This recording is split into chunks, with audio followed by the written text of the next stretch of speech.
Me and L got into it. You know, I told L, I knock you out.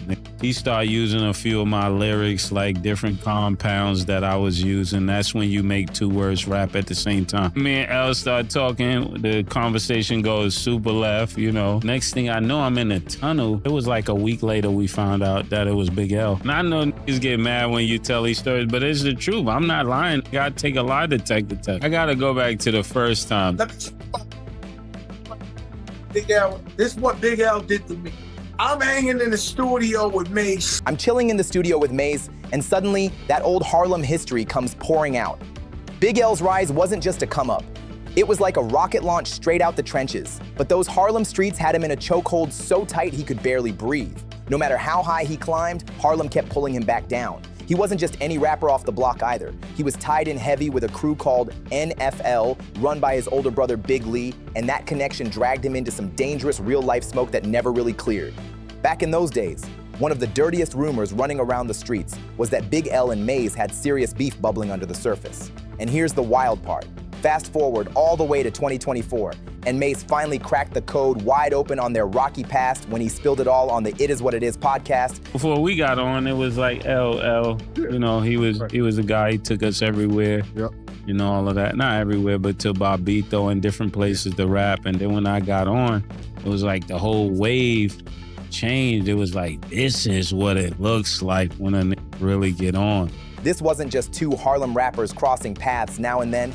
Nah, these two were brothers in arms inside one of the most infamous underground squads ever, Children of the Corn. That legendary crew had Cameron, Bloodshed, Herb McGruff, names Harlem still whispers with respect. By '93, that squad had Harlem on fire. And even with all those lyrical killers in one pack, Big L was already stealing every ounce of the spotlight. He wasn't just rhyming, he was slicing up mixtapes with wordplay so sharp it felt dangerous. Bars that had the underground buzzing nonstop. Then came '95, Big L dropped his debut, Lifestyles of Poor and Dangerous. So me and L would get into it, and one time because you want me to tell a story, so I gotta tell a story. He started using a few of my lyrics, like different compounds that I was using. That's when you make two words rap at the same time. So I checked the nigga. Not just words, syllables. Yeah, syllables. He started using my syllables. I'm like, yo, L. So then Gruff laughing and all that. Gruff like, y'all need the box, you know? Gruff is acting like a mother. Gruff, that boy Gruff not aggressive. Yeah. L looking like, what? That project didn't just make noise, it made him a crowned Harlem assassin with a pen. The streets worshipped it, the critics bowed to it, and for a second it looked like Big L couldn't be touched. But while L was ruling the underground, Mase decided to switch gears completely. By '96, he had that golden bad boy contract in his hands, and boom, the man blew up overnight. Diamonds flashing, fur coats dragging, shiny suits glowing under the spotlight. Mase was living the flashy rap fantasy every hustler dreamed about. But here's the twist. With all that glitter came heavy smoke.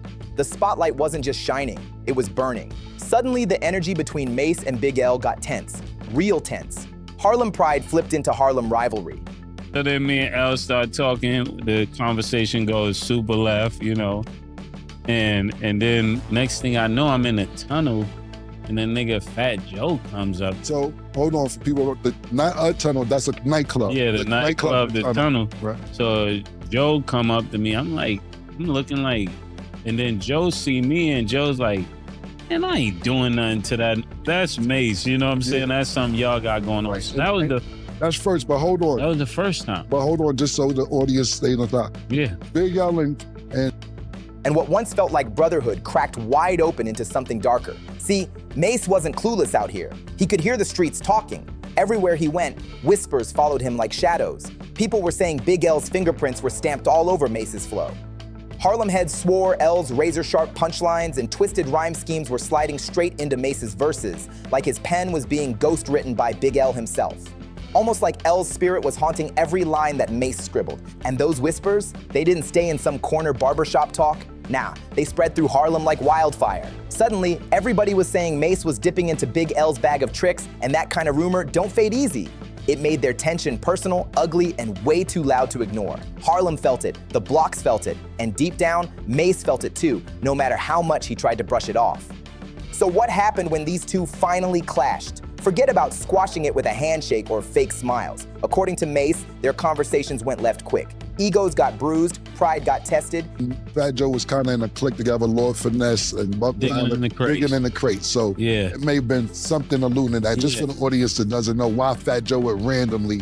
Yeah. So then he's running with Fat Joe. You know, he called him Nick. First, he tried to talk to Party and them, but I knew Party in him.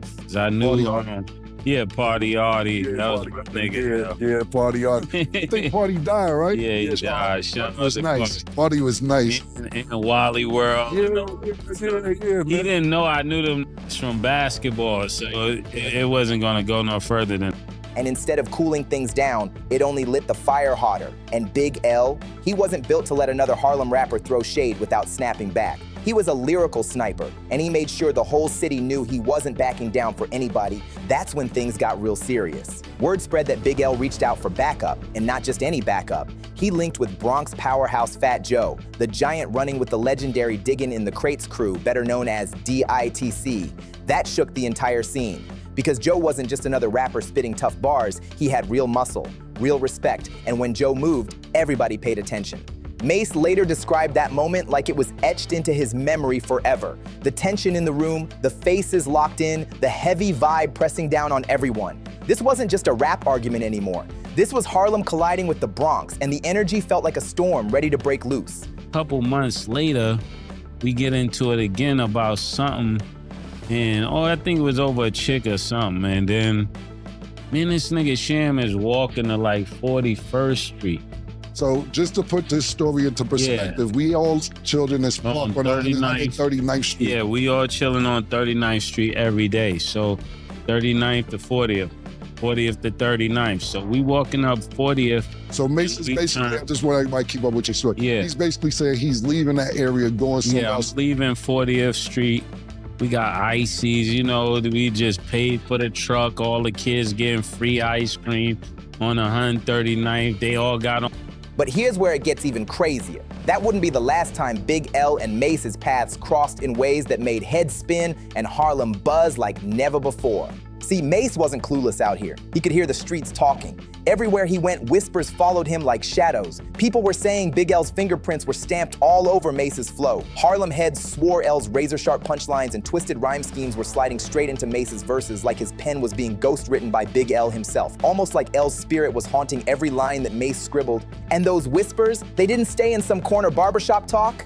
Nah, they spread through Harlem like wildfire. Suddenly, everybody was saying Mase was dipping into Big L's bag of tricks, and that kind of rumor don't fade easy. It made their tension personal, ugly. On Mase Day t-shirts, you know.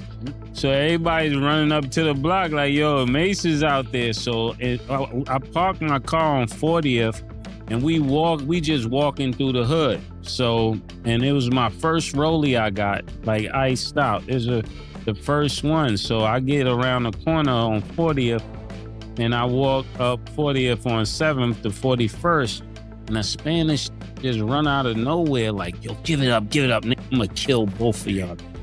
And when you say both, who you was with? Me and Sham God. Sham God is Sham is standing like where Stat is. The people that know me know, they like, yeah, this nigga Mase played too much, bro. So he kind of got Sham. I'm looking at Sham like, he don't have me, bro. He got the gun on you. And way too loud to ignore. Harlem felt it, the blocks felt it, and deep down, Mase felt it too, no matter how much he tried to brush it off. So what happened when these two finally clashed? Forget about squashing it with a handshake or fake smiles. According to Mase, their conversations went left quick. Egos got bruised, pride got tested, and instead of cooling things down, it only lit the fire hotter. And Big L, he wasn't built to let another Harlem rapper throw shade without snapping back. He was a lyrical sniper, and he made sure the whole city knew he wasn't backing down for anybody. That's when things got real serious. Word spread that Big L reached out for backup, and not just any backup. He linked with Bronx powerhouse Fat Joe. No, we play basketball, so we pause. We communicate with our eyes like, yeah, about to run. Oh, I got that look like, yeah. Right. Yo, okay. Sham got the don't leave me look. I'm like, Sham got the look like, may stop playing. You know how Sham may stop playing. So I'm like, I give him back the look, and this is happening in like 30 seconds. Real time. Fast communication. I'm looking at this like, this is my first vote. Yeah. I can't First just one, get his one like this. So then Shem like, he rubbing his stomach. That mean like, come on, don't leave me. Yeah. Pause. So I'm like, I'm gonna take this watch off and I'm gonna throw it, cause now the nigga done clacked it on us. We know he's serious. We didn't think he was serious first. Once he clacked it, I'm like, nah, I can't let him shoot Sham. The giant running with the legendary Diggin' in the Crates crew, better known as DITC.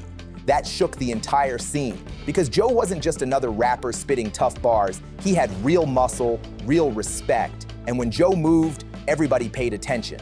Mase later described that moment like it was etched into his memory forever. The tension in the room, the faces locked in, the heavy vibe pressing down on everyone. This wasn't just a rap argument anymore. This was Harlem colliding with the Bronx, and the energy felt like a storm ready to break loose. But here's where it gets even crazier. That wouldn't be the last time Big L and Mase's paths crossed in ways that made heads spin and Harlem buzz like never before. The news ripped through New York like a lightning strike.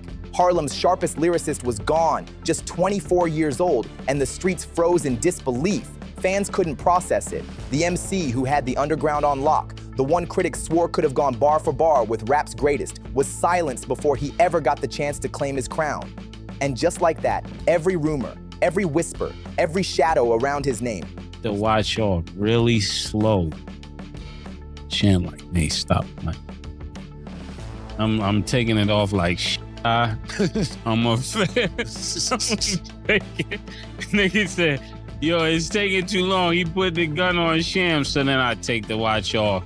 I'm like, they got caught. That's what I'm really thinking. This nigga got caught.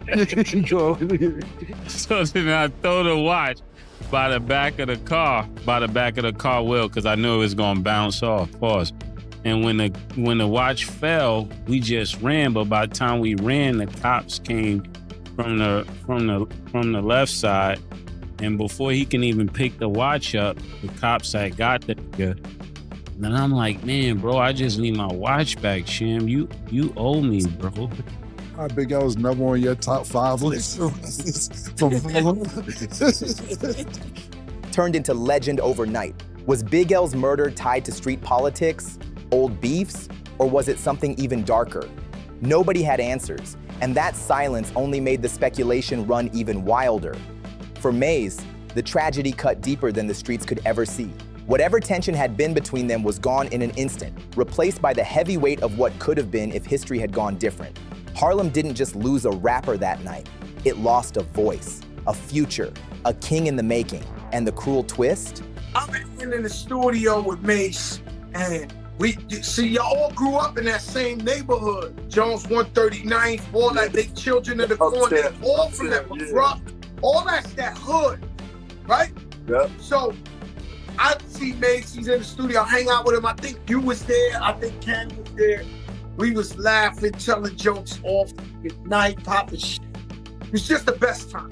And the next day, I'm in the tunnel, right?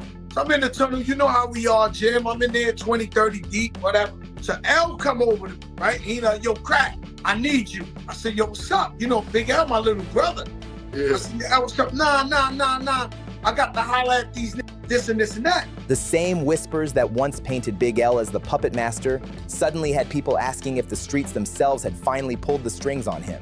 When Fat Joe spoke on it later, his side of the story threw gasoline on the fire. He revealed that when he showed up ready to ride for L, he thought it was just another flare-up of Harlem drama. But then the curveball hit. The whole situation wasn't even about L. It was aimed straight at Mase. That blindsided him completely. Joe admitted he came ready to stand shoulder to shoulder with Big L in whatever storm was brewing, but instead, he realized he'd walked headfirst into Harlem's most personal beef. The betrayal of that moment was heavy. Joe could feel it in his gut. He'd been dragged into something way deeper than he ever signed up for. And from that night on, Mase never looked at him the same. The trust was shattered, replaced by side eyes and cold energy that never thawed. Even though Joe swore he had no clue what storm he was being dropped into, that single night left a permanent scar, twisting loyalty, friendship. This is a joker moment, guys. So follow him, and you know we ready to catch wreck for L 1,000,000%. pulls up to Mase and Becca, man. Oh, man. And I'm standing with Al, and they grew up together, they brothers, and the nigga Al started going off on Mase, and I felt like the biggest backstabber hypocrite in the world. I was hanging out with Mase the night before, and I'm sitting there like this, but you know Al blood, Al the bloodline, digging in the crate, he blood. Harlem street politics, and rap beef into one dangerous cocktail that nobody could escape. Joe later admitted it was one of the ugliest, most confusing situations he'd ever been caught in. A night where backing up his DITC brother made him look like he was straddling both sides of the war. And once that line was crossed, nothing was ever the same again. And here's the truth, this story only gets crazier from here. The next chapter flips Harlem history upside down. Secrets, politics, betrayals, all stacking up into something even wilder than what you just heard. So if you're rocking with this breakdown, make sure you subscribe right now, drop a comment, share this video, and smash that like button. Because trust me, you don't want to miss what's coming next. The fallout after Big L's murder was insane. Harlem didn't just mourn, it exploded with questions. The streets buzzed like never before because nobody really knew who pulled the trigger or why. Some said it was old neighborhood beef catching up to him.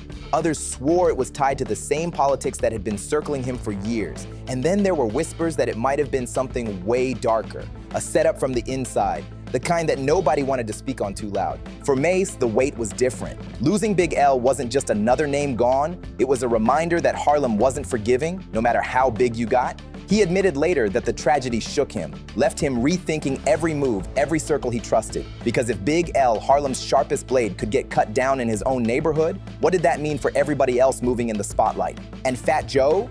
He couldn't shake the stain of that night either. People in Harlem started looking at him sideways, wondering if he knew more than he was letting on. Joe swore he didn't, but in the hood, perception is everything. And being tied too close to a mystery like Big L's death left him caught between respect and suspicion. That's the dangerous part of Harlem politics. Sometimes just being in the wrong room with the wrong name in your mouth is enough to change your whole reputation overnight. Meanwhile, Big L's legend only grew. The same mixtape freestyles that once earned him buzz became sacred, almost like prophecy. Fans replayed his bars, claiming he had predicted his own fate in his rhymes. Harlem heads argued about what would have happened if he'd lived longer. Would he have become the king of New York? Would he have stolen the crown right out from under Jay-Z, Nas, or even Biggie if he'd still been around? That debate still lights up the streets to this day. But the scariest part was the way the whispers wouldn't die. Stories kept popping up that maybe Big L wasn't just another victim. Maybe he had been moving chess pieces too far, too fast, and the board struck back. Nobody could prove it. Nobody dared to say it outright. But the tension lived in every Harlem conversation. Some swore he was a genius who never got his shot. Others claimed he was caught in a dangerous game that finally turned against him. And through all that, Mase carried his own secret scars. Even after he blew up with bad boy fame, he couldn't erase the memories, the beefs, the robbery scare, the night Fat Joe pulled up, and then the phone calls that tied everything back to L. To this day, whenever Mase talks about Harlem, you can feel it, the pain, the confusion, and the ghosts of what could have been. Thanks for watching. Don't forget to subscribe and see you in the next video.